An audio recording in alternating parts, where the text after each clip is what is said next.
자여 내 영혼이 잘됨 같이 내가 범사에 잘되고 강건하기를 나간 구하네. 사랑하는 자여 내 영혼이 잘됨 같이 내가 범사에 잘되고 강건하기를 나간 구하노라.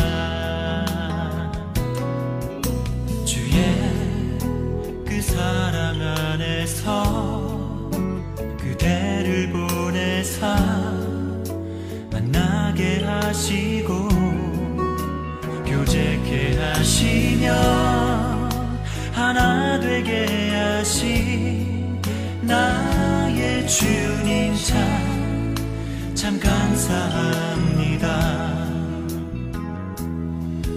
이런 소중한 그대를 바라보며 나 고백하고픈 말. 사랑하고 축복합니다. 오늘 말씀은 야고보서 5장 7절에서 12절까지의 말씀이죠. 먼저 말씀을 잘 읽으셨나요? 오늘도 세번역본으로 이제 앞으로 쭉 올리도록 하겠습니다. 오늘 제목은 믿음의 마음을 강하게 하십시오입니다. 우리가 지난주에 부유해질수록 더욱 겸손하는 삶을 살아야 된다라는 것에 대해서 좀 깨닫게 되었죠. 특히 정당한 임금을 지불할 줄 아는 정의로운 사랑이 넘치는 의에 넘치는 부자가 되어야 된다. 이 불의한 부자에 관한 경고를 야고보 사도가 1절부터 6절까지 했잖아요. 이 불의한 부자는 결국 재물의 눈이 어두워서 자신의 재물을 쌓기만 급급했지 주님의 심판이 다가오는 것도 모른 채 사망의 길을 달려가는 모습으로 야고보 사도가 이야기하고 있어요. 그래서 특별히 불의한 부자가 한 나쁜 짓 중에 하나가 뭐냐면 바로 노동자들의 임금을 떼어먹는 거죠. 그것을 가지고 자신의 호의호식하는 그러한 모습을 보여주는 것에 대해서 강하게 비판하고 있더라는 겁니다. 그러니까 우리가 부자가 되는 게 나쁘다는 건 아니에요. 부자가 돼도 정직한 부자, 선한 부자가 되는 것은 아주 복이 되는 일입니다. 그런데 반면에 불의한 부자, 그렇게 되어져 간다면 문제가 되는 것이죠. 내가 아무리 신앙생활을 한다고 해도 이건 하나님이 기뻐하시지 않는 그러한 것이라는 거죠. 그래서 이러한 부자의 모습을 하나님은 원치 않으세요. 진짜 하나님이 기뻐하시는 부자는 하나님을 온전히 바라보고 하나님의 마음을 가지고 직원들을 대하는 그러한 사람들이죠.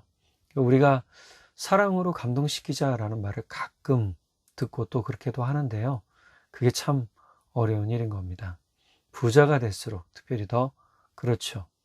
제가 우스갯소리로 제가 큰 교회에 오래 있었던 덕분인지 어깨가 으쓱해진 그 어깨에 힘 빼는 게 오래 걸렸다고 그랬잖아요. 그러니까 힘이 빠지는데 진짜 이 힘이 빠지면서 겸손을 배우게 되더라고요. 아, 내가 어떻게 겸손해져야 되는가, 어떻게 더 겸손한 모습을 보여야 되는가 고민하게 되는 것이죠. 우리가 불의한 부자로부터 고통하는 사람들에 대해서 야고보 사도가 다음과 같은 말로 이제 오늘 이후로 이제 말씀을 이야기합니다. 7절, 8절 세 번역본입니다. 그러므로 형제자매 여러분, 주님께서 오실 때까지 참고 견디십시오. 보십시오. 농부는 이른 비와 늦은 비가 땅에 내리기까지 오래 참으며 땅의 귀한 수출을 기다립니다. 여러분도 참으십시오. 마음을 굳게 하십시오. 주님께서 오실 때가 가깝습니다. 주님이 오실 때가 가까워졌으니 여러분은 뭐 하라는 거죠? 인내하고 마음을 굳게 하라라고 얘기를 해요. 그런데 이 본문을 제 메시지 성경으로 제가 읽어보니까 이런 말이었구나라는 걸 좀 깨닫게 되었어요. 친구 여러분, 주님이 오실 때까지 참고 기다리십시오. 여러분도 알다시피 농부들은 늘 이렇게 합니다. 농부들은 귀한 곡식이 자라기를 기다립니다.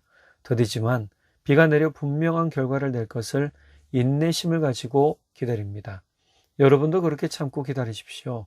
마음을 한결같이 강하게 하십시오. 주님은 언제라도 오실 수 있습니다. 뒷부분에 보면 마음을 한결같이 강하게 하라라고 얘기를 합니다. 사실 농부가 하는 일이 뭐 쉬운 일인가요? 자연의 그 모든 것들을 다 예상을 해야 되고, 또 자연의 모든 것들을 좀 기대를 해야 돼요. 그런데 가물면 솔직히 좀 그러기가 어렵죠. 물을 끌어오기도 힘들고. 그래서 우리 아산 지역에도 보면 논이 참 많아요. 한참 가물었을 때는요, 진짜 논바닥이 쩍쩍 갈라지고 물이 안 보일 정도로 그렇게 가문 적도 있었어요. 자, 이런 것을 보면서 농부들의 마음이 얼마나 애같할까라는 생각도 좀 하게 되고요. 어느 해에는 그렇게 가뭄이 너무 심해서 알곡까지 맺었는데 늦가을 가뭄이 심하니까 결국 이 논 전체가 쭉정이로 이제 맺어지게 됐더라고요. 쭉정이가 돼서 먹지도 못하는 곡식이 되어버리는 거죠. 농부들의 마음이 참 아프고 상심했겠지요. 그럼에도 불구하고 그 다음에 되면요, 또다시 포기하지 않고 다시 벼를 심습니다. 모이석을 심죠. 마음을 한결같이 강하게 한다는 게 아마 이런 거 아닐까 싶습니다. 그럼에도 불구하고 다시 일어서고 다시 시작하는 것이죠. 주님이 언제 오실지 모르지만 반드시 주님은 다시 오심을 강조하면서 성도들의 믿음과 마음을 격려해주고 있는 거예요. 고난의 일이 그치지 않고 해결된 기미가 보이지 않을 때, 진짜 막막한 인생이라고 느낄 때 사람들은 어떻냐? 좌절해 버려요. 그리고 실제로 어떤 분들은 자포자기하죠. 이 상태를 우리는 종종 그래요. 마음을 놔버렸다라고 얘기를 합니다. 그러니까 마음을 놓으면, 강하지 않으면 못 일어서요. 이 야고보 사도는 지금 성도들에게 뭐라고 합니까? 일어서라라고 얘기하는 것과 다름이 없죠. 힘들고 어려운 상황인 거 알아요.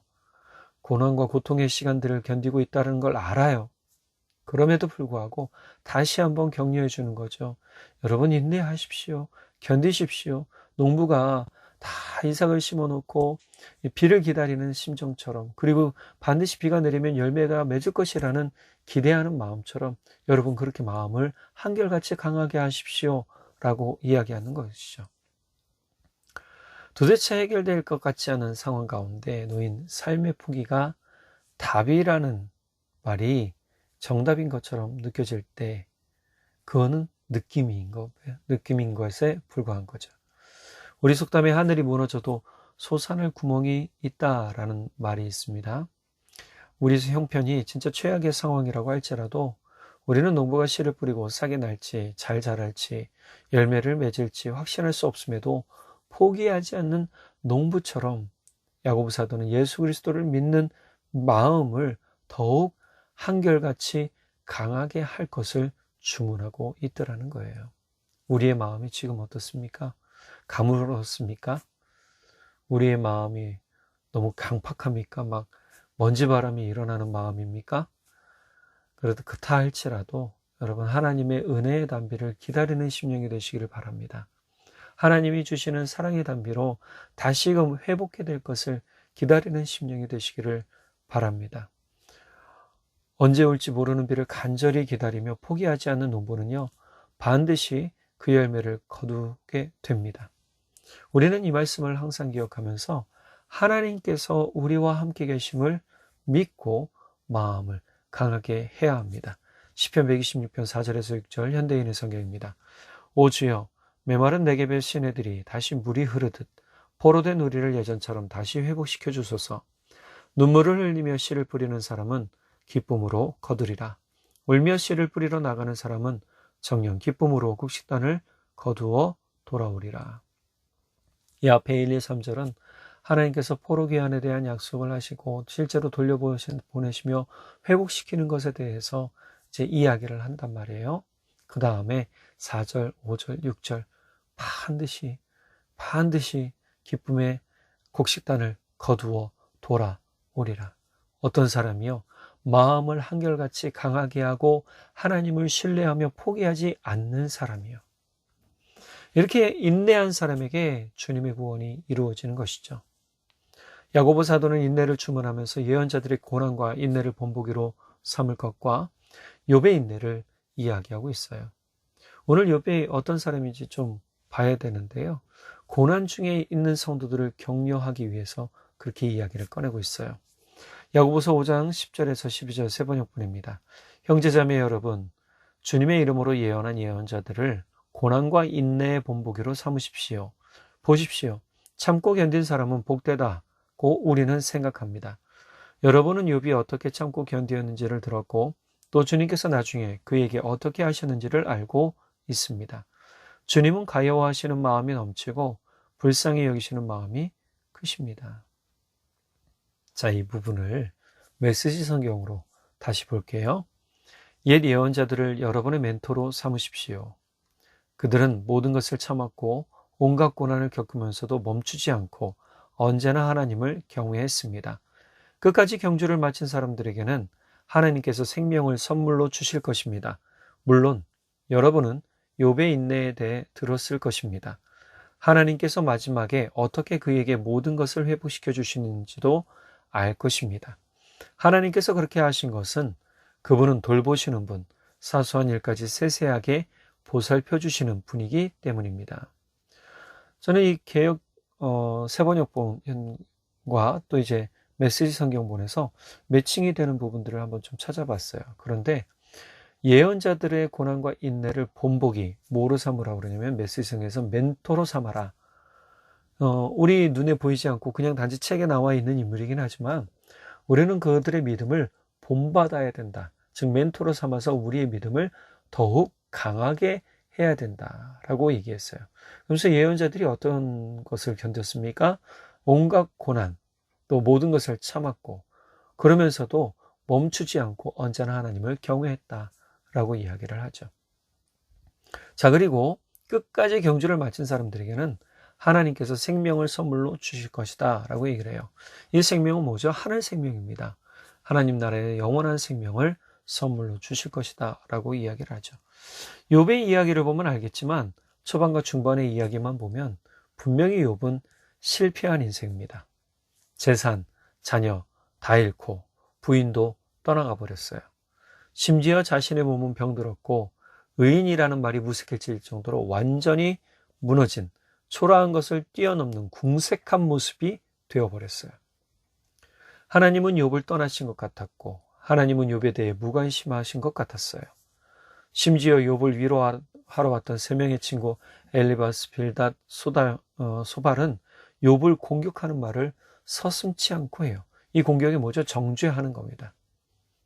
네가 하나님 앞에 죄를 회개하지 않았으니 네가 하나님 앞에 죄를 계속 이런 식으로 얘기를 한단 말이에요. 자, 욥은 자신의 신변이 너무나 한심했을 것이고 심지어 자신의 친한 친구라고 했던 사람들도 욥을 공격하며 정죄하는 것을 주저하지 않았으니 그의 마음은 울분으로 가득 찼을 겁니다. 욥이 외치는 항변은 그저 하늘에 퍼져나가 사라져버리는 소리에 불과한 것 같고 자신은 완전히 외롭고 두려운 심령이 되어져 버렸죠. 그러나 하나님은 마지막에 욥에게 나타나셔서 다음과 같이 말씀하세요. 욥기 38장 3절 40장 7절에 현대인의 성경에 보면 이제 너는 남자답게 일어나 내가 묻는 말에 대답하라. 자, 하나님께서 나타나셔서 욥에게 말씀을 하시는데 그 처음 3절이 뭐냐면 이제 너는 남자답게 일어나라는 거예요. 이제 일어나서 나를 보고 내가 묻는 말에 너는 대답해라 라고 얘기를 하는 거죠. 욥은 자신의 고통뿐만이 아니라 친구들의 비난과 정죄에 대해서 항변하며 끝까지 버텼어요. 그리고 하나님께서 말씀하시는 음성을 듣게 되는데 남자같이 일어서라는 격려의 음성을 듣게 됩니다. 심판자 앞에 법정에 가면 판사가 들어올 때 모든 이제 사람들이 다 일어섭니다. 그리고 판사가 앉으면 모든 사람들이 앉죠. 자, 이게 뭡니까? 왕이신 위엄의 하나님, 심판자의 하나님, 그 하나님 앞에 우리가 일어서서 변호할 시간을 하나님이 주시는 거죠. 하나님은 지금도 하나님을 의지하면서 하나님을 신뢰하는 사람에게 말씀하세요. 너는 남자답게 일어서라. 여러분, 일어서시기 바랍니다. 무너진 심령이 되지 마시고 조그만 거 사소한 거 하나 때문에 좌절하거나 낙심하지 마시고 다시 일어나 서시기 바랍니다.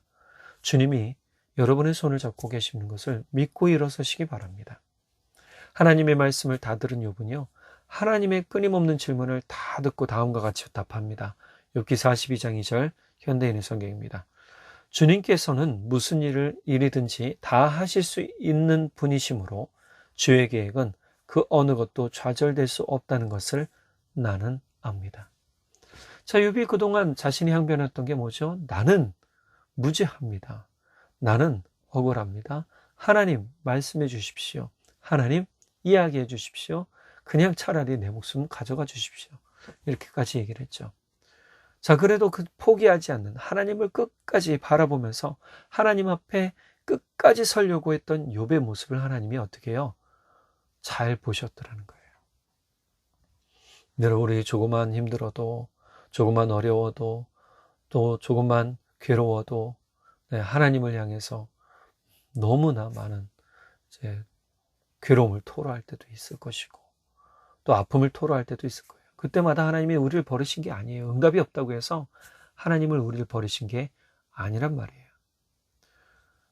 오늘 말씀에 잘 보면 끝부분에 이 말씀이 있어요. 우리가 깨달아야 할 하나님에 대한 중요한 사실 한 가지는요, 하나님은 돌보시는 분, 사소한 일까지 세세하게 보살펴 주시는 분이라는 사실입니다. 여러분이 때로 혼자인 것 같고 또 외로운데 아무도 없는 것 같고 나의 소리에 귀를 기울여 주지 않는 것 같다 할지라도 하나님을 찾는다면 하나님은 바로 여러분의 하나님, 우리의 하나님이 되어주십니다. 세번역본에 아까 조금 읽었던 돌보시는 분, 사소한 일까지 세세하게 보살펴 주시는 분이라는 구절을 세번역본에서는 이렇게 번역했어요. 주님은 가여워하시는 마음이 넘치고 불쌍히 여기시는 마음이 크십니다. 네, 하나님은 하나님을 바라보는 자를 불쌍히 여겨주시고 가엾게 여겨주십니다. 긍휼이 크신 하나님이시죠. 연약하고 부족한 우리를 향한 하나님의 마음은 언제나 가여워하시고 불쌍히 여기시는 마음이 크십니다. 그러니 언제든 하나님 앞으로 나오시기 바랍니다. 시편 116편 5절 세번역본에 보면 주님은 은혜로우시고 의로우시며 우리의 하나님은 긍휼, 자비가 많으신 분이시다. 하나님은 언제든지 하나님 앞에 나오는 자를 거부하지 않으십니다. 내치지 않으십니다. 언제든지 품으시고 가엾게 안아주시고 수고했다, 애썼다, 많이 힘들었지 라고 격려해 주시며 위로해 주시는 자비의 아버지십니다. 이렇게 주님을 의지하며 인내하는 믿음의 마음을 강하게 할 때 반드시 기쁨의 열매를 거두게 됩니다. 그러니 우리가 이 땅에서 열매만 바라보고 사는 것이 아니라 우리 하나님을 바라보며 내 삶이 열매 맺는 삶이 되도록 힘쓰고 애써야 되는 것은 당연합니다. 그리고 인내하는 사람이 심판 때에 주의해야 할 것을 두 가지로 이야기하고 있는데요. 9절, 12절 볼까요? 세번역본입니다. 형제자매 여러분, 심판을 받지 않으려거든 서로 원망하지 마십시오. 보십시오. 심판하실 분께서 이미 문 앞에 서 계십니다. 12절, 나의 형제자매 여러분, 무엇보다도 맹세하지 마십시오. 하늘이나 땅이나 그 밖에 무엇을 두고도 맹세하지 마십시오. 다만 예 해야 할 경우에는 오직 예라고만 하고 아니요 해야 할 경우에는 오직 아니요 라고만 하십시오. 그렇게 해야 여러분은 심판을 받지 않을 것입니다. 지금 9절과 12절에서 똑같이 이야기하는 전제가 하나 있죠. 뭐예요? 심판받지 않으려거든 이에요. 그러니까 심판을 받지 않으려면 무엇을 해야 되느냐라고 이야기하는데 첫 번째, 원망, 불평하는 마음과 말을 하지 마라. 원망, 불평하는 마음을 갖지 말고 말도 하지 마라. 누구에게요? 하나님께요. 고린도전서 10장 1절에서 12절에 보면 이집트를 나온 이스라엘 사람들, 자, 이스라엘 민족이 이제 막 광야를 나와서 얼마 지나지 않아 바로 불평하기 시작합니다. 그리고 그 불평은 점점 들불이 되어서 많은 사람들을 전염시켜 버리죠. 자, 그러자 이 불평이 하나님을 향한 원망으로 올라가고 모세를 향한 원망으로 돌아갑니다. 자, 고린도전서 10장 10절에서 바울 사도는 그래서 이 부분을 가지고 이렇게 얘기를 합니다. 세 번역부입니다. 그들 가운데 얼마가 불평한 것과 같이 불평하지 마십시오. 그들은 파멸시키는 이에게 멸망을 당하였습니다. 성경의 내용을 보면 불평한 사람들, 특별히 불평을 주도한 사람들이 멸망을 당했다라고 이야기해 주는 거예요. 그러니까 우리가 원망하는 말은 결국 내 삶을 파괴하는 거예요. 불평하는 마음과 불평하는 말을 하는 것은 뭐예요? 내 삶을 파괴하는 거예요. 그러니 이제부터 원망하는 마음을 가지지도 말고 원망하는 말을 하시지도 마시기 바랍니다. 내 삶을 파괴하는 말을 왜 하겠습니까? 여러분, 우리 삶을 파괴하는 말은 절대로, 또 마음도 그렇게 먹어서도 안 될 줄 믿습니다. 자, 두 번째로 맹세에 대한 표현을 쓰지 말라고 합니다. 마태복음 23장에서는요, 서기관과 바리새인들을 책망하시면서 그들의 거짓 맹세를 드러내세요. 그들이 사람들에게는 이렇게 맹세하라고 해놓고 자기들은 안 지키죠. 자, 그것에 대해서 예수님께서 아주 적나라하게 이제 이야기를 하십니다. 그러면서 23장 20절에서 22절 개역개정에 그러므로 제단으로 맹세하는 자는 제단과 그 위에 있는 모든 것으로 맹세하며 성전으로 맹세하는 자는 성전과 그 안에 계신 이로 맹세하며 또 하늘로 맹세하는 자는 하나님의 보좌와 그 위에 앉으신 이로 맹세함이니라. 그러니까 우리가 맹세한다는 것은 무엇에 대해서 확실하게 이야기하고 또 그것을 증명해 주는 사실인데 그 사실을 함부로 말하지 말라는 거예요. 그러니까 거짓말하지 말라는 겁니다. 그러니까 내가 믿지도 않으면서 믿는다고 말하는 것과 진짜 믿으면서도 믿음으로 나타내는 행동이 달라진다면 문제가 되겠죠. 지금 서기관과 바리새인들이 그런 사람들이라고 얘기하는 거예요. 말과 행동이 다른 사람들이다. 그 사람들에게도 요구하는 것도 마찬가지죠. 그럼 예수님은 지금 뭐라는 거죠? 예수님은 우리가 맹세하시는 그분이 얼마나 존귀하고 얼마나 위엄 있으시고 얼마나 영광된 분인데 왜 함부로 그렇게 하느냐라고 이야기하면서 우리가 만약 맹세를 했다면 그 맹세에 대해서 뭐 해야 되느냐? 말한 사람도 지켜야 되더라 라고 얘기를 해주는 거예요. 그러니까 함부로 맹세하지 말라라고 이야기하는 것이죠. 자, 이 왜 그럽니까? 이런 부분들은요, 제가 앞서 말씀드렸지만 신앙생활의 조급함을 가질 때 드러납니다. 자꾸만 재촉하고 촉구하죠. 하나님 언제입니까? 어느 때입니까? 라고 이야기하죠. 자, 이런 재촉이 한두 번은 괜찮아요. 하나님 어느 때까지입니까? 하나님 그래도 내가 하나님을 신뢰하며 의지하며 기다리겠습니다 라고 얘기하는 것과 하나님 언제 가능하십니까? 언제 해주실 것입니까? 이때까지 안 하시면 나 그냥 안 믿겠습니다. 나 그냥 포기할랍니다. 이런 것은 차원이 다른 거예요. 그러니까 뒤에 고백이 너무너무 중요한 거죠. 우리 삶에서 내가 끝까지 신앙생활의 조급함에 버리고 인내하는 것이 중요하더라. 우리가 인내하고 기다리는 신앙을 가질 때 고난이나 위협이나 고통이 줄어들지는 않겠지만 걱정도 염려도 줄어들지는 않겠지만 두려움을 극복하고 도리어 믿음의 마음을 한결같이 강하게 하는 은혜가 된다는 사실입니다. 자, 이제부터 우리가 인내하기 원합니다. 제가 조금 아까 잠깐 말씀드렸지만 하나님 어느 때까지 내가 기다려야 되겠습니까? 그래도 나는 하나님 신뢰하고 하나님을 기다리겠습니다라고 고백하는 사람들의 모습으로 살기를 바랍니다. 주님께서 주시는 믿음의 마음을 한결같이 강하게 하시는 여러분이 되시길 바라고 조급해하지 마시고 신앙에 조급해하지 마시고 주님이 주신 은혜를 더욱 깊이 사모하며 참고 견디는 힘을 얻어서 살기를 간절히 바랍니다. 제가 여담인데요. 저희 어머님이 폐암 수술 하시고 완치 판결은 받으셨지만 여전히 5년마다 한 번씩은 검사를 받으셔야 됩니다. 아버지도 폐암 수술 받으셨죠? 지금 투병하시다가 항암 치료가 중단이 됐습니다. 왜 중단이 됐냐면 맞는 항암제가 없어서 그랬습니다. 어머니와 아버지가 이제 대화를 나누셨어요. 나누실 때 어머니가 아버지에게 그랬답니다. 당신 하나님 믿지? 당신 죽으면 천국 갈 거 믿지? 끝까지 신앙 포기하지 마 라고 말씀하시고 아버지도 그러겠다라고 대답을 하셨답니다. 저는 참 감사합니다. 제가 자녀된 모습으로 그렇게 많이 효도하진 못했지만 두 분이 믿음이 견고해지는 것을 보면서 참 하나님께 감사합니다 라고 말씀드리고 기도했습니다. 여러분, 상황이 어려울지라도 견디십시오. 인내하십시오.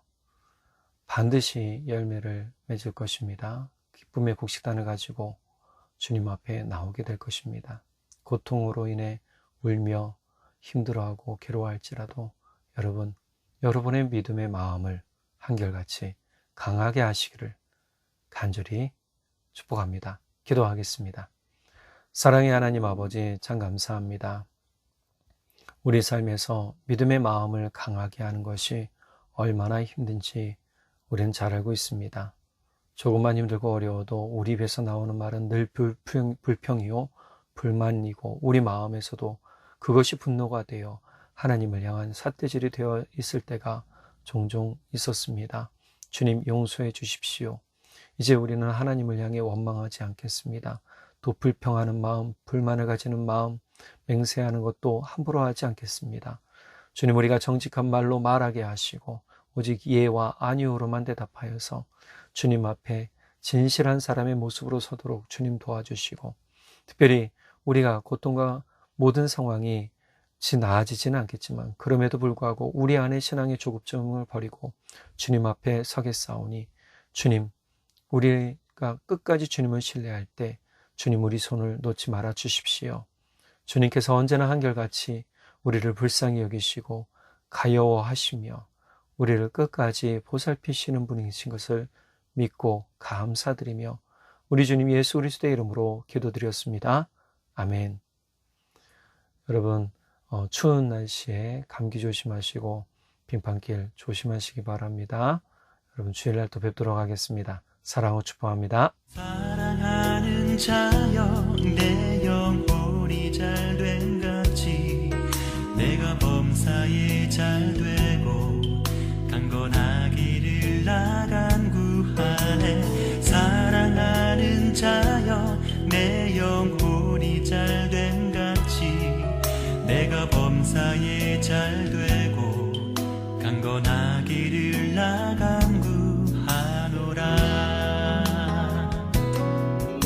주의 그 사랑 안에서 그대를 보내사 만나게 하시고 교제케 하시며 하나 되게 하신 나의 주님 참 감사합니다.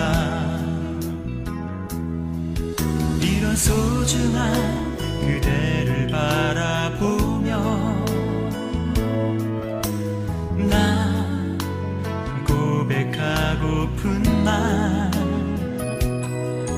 너무 소중한